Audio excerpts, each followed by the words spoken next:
Bienvenue à tous dans La Lettre Pro, le podcast IA, l'émission qui vous apporte chaque jour les dernières nouvelles professionnelles sur la radio et le podcast. Je suis Brulatour, le rédacteur en chef de La Lettre Pro. Aujourd'hui, nous sommes le 9 mai 2025 et voici les titres du jour.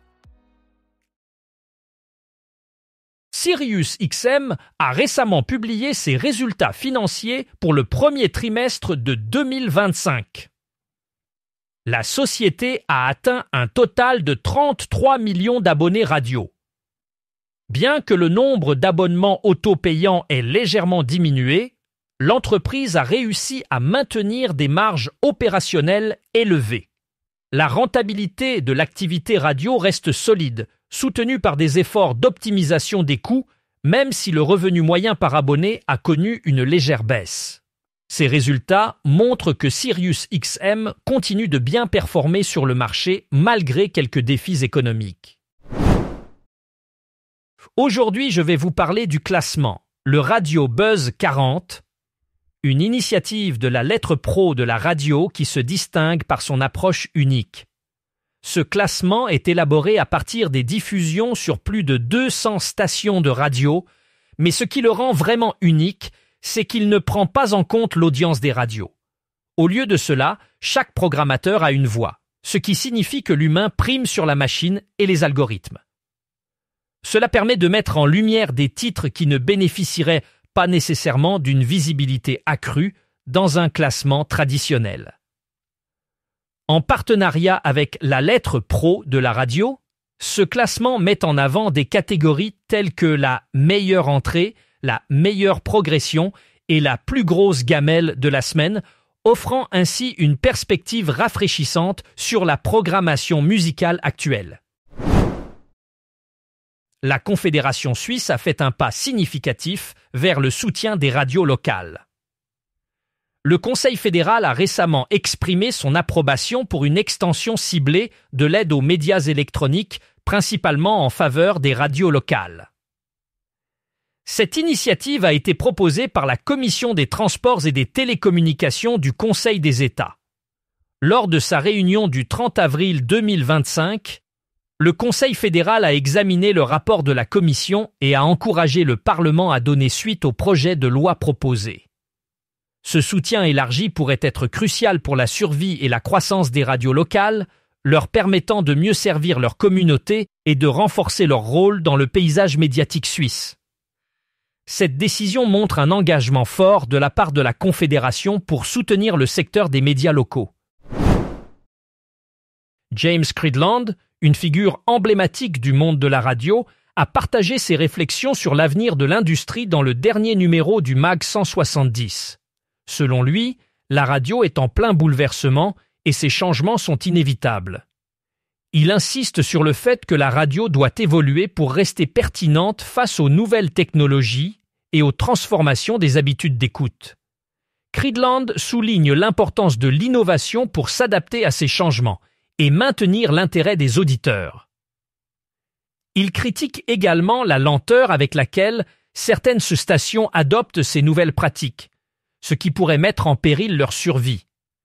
En conclusion, son message est clair: pour prospérer dans ce nouvel environnement, la radio doit s'adapter ou risquer de disparaître. Le conseil d'administration de France Médias Monde s'est réuni le 6 mai 2025 sous la présidence de Marie-Christine Saragosse pour examiner les résultats de l'exercice 2024. Malgré un contexte international tendu et un cadre budgétaire contraint, les médias radio de France Médias Monde ont réussi à accroître leur impact à l'échelle internationale. Ce succès est attribué à une stratégie bien définie qui a permis de surmonter les défis économiques et politiques actuels. Les performances notables enregistrées par les stations radio de France Médias Monde démontrent une capacité d'adaptation et de résilience face aux difficultés. Cette réussite souligne l'importance de maintenir une vision claire et des objectifs précis pour continuer à renforcer l'influence des médias français à l'étranger. Ici, Normandie célèbre le millénaire de Caen avec une série de podcasts intitulée 14 lieux, 14 histoires. Ce projet propose de revisiter l'histoire de la ville à travers 14 sites emblématiques, chacun choisi pour son importance historique et symbolique. Des lieux tels que le château de Guillaume le Conquérant, la place de la République, le port, les abbayes et le centre hospitalier universitaire sont explorés dans chaque épisode. L'initiative s'inscrit dans les festivités du millénaire qui ont débuté en mars 2025, rassemblant plus de 100 000 personnes. Portée par la rédaction d'Ici Normandie, la série se distingue par sa narration accessible et son format de proximité, intégrant des extraits et témoignages pour offrir une écoute immersive. Cette démarche s'inscrit dans l'objectif de Radio France de renforcer la production régionale en lien avec des événements culturels et patrimoniaux. Les podcasts sont disponibles sur les plateformes de podcast, l'application Radio France et le site ici.fr. Jet FM, une radio associative du pays nantais diffusée sur la fréquence 91,2, traverse actuellement une période de forte turbulence financière. À l'approche de ses 40 ans, la station voit son équilibre économique sérieusement menacé. Cette fragilité est principalement due à une baisse significative des subventions publiques, notamment celle de la région Pays de la Loire, à l'automne 2024.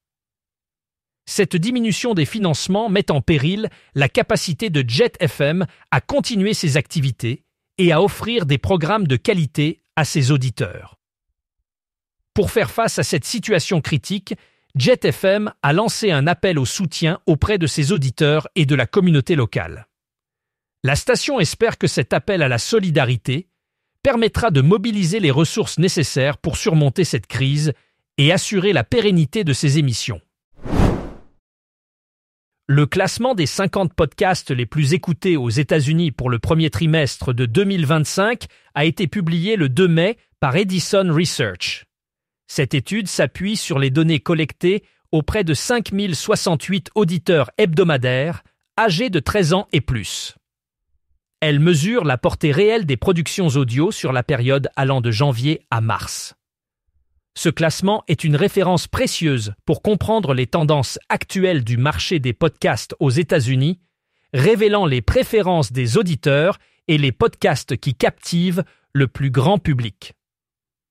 Les résultats fournissent des insights précieux pour les créateurs de contenu, les annonceurs et les professionnels de l'industrie, leur permettant de mieux cibler leurs efforts et de comprendre l'évolution des habitudes d'écoute. En s'appuyant sur ces données, les acteurs du secteur peuvent ajuster leur stratégie pour mieux répondre aux attentes du public et maximiser leur impact. Une série d'études publiées en mai 2025 par Westwood One souligne le rôle souvent sous-estimé de l'audio dans la promotion des sorties cinéma et des plateformes de streaming. Actuellement, la télévision linéaire capte la majorité des budgets publicitaires, mais les données suggèrent qu'un rééquilibrage vers la radio, le streaming audio et les podcasts pourrait considérablement accroître leur efficacité. En effet, l'audio offre une portée unique et un engagement qui peuvent influencer positivement l'intention des auditeurs à se rendre au cinéma. Ces résultats encouragent les annonceurs à repenser leur stratégie publicitaire, en intégrant davantage de supports audio pour maximiser l'impact de leur campagne et capter l'attention des consommateurs de manière plus originale et engageante. Pour en savoir plus sur ce sujet et d'autres actualités, rendez-vous sur lalettre.pro et n'oubliez pas de vous abonner à notre newsletter quotidienne.